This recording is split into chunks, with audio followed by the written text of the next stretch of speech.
as we rejoice and delight in faith in him, we can be still and know he's God and listen to what he's doing and ask even for direction how to pray.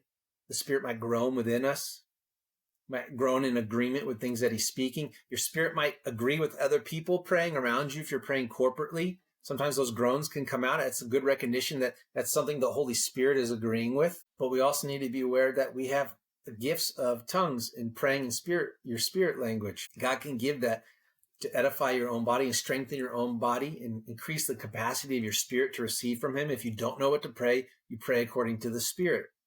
Worship in spirit and truth, you pray in spirit and truth too. So if you haven't received that yet, you can ask Holy Spirit to baptize you with his power and presence. Ask for a prayer language. Keep believing for it, that he would give it. This isn't the gift of tongues to be given to the corporate body I'm referring to that needs an interpretation. But this is prayer unto the Father, unto Jesus and Holy Spirit over situations or strengthening your relationship with him, because it'll lessen the carnality of things, and you'll not be praying out of your mind, but you'll be praying in the Spirit.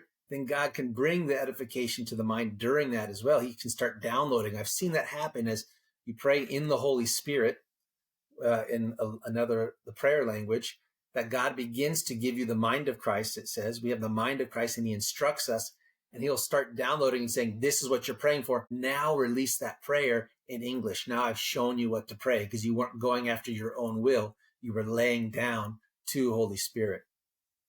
And I believe also praying in the Spirit doesn't mean it always has to be tongues, but if you're listening to what the Spirit is saying and you have renewed your mind with his words so you can test and approve what his good and perfect blameless will is, then you can be praying in agreement with the Spirit, and they don't have to be long prayers.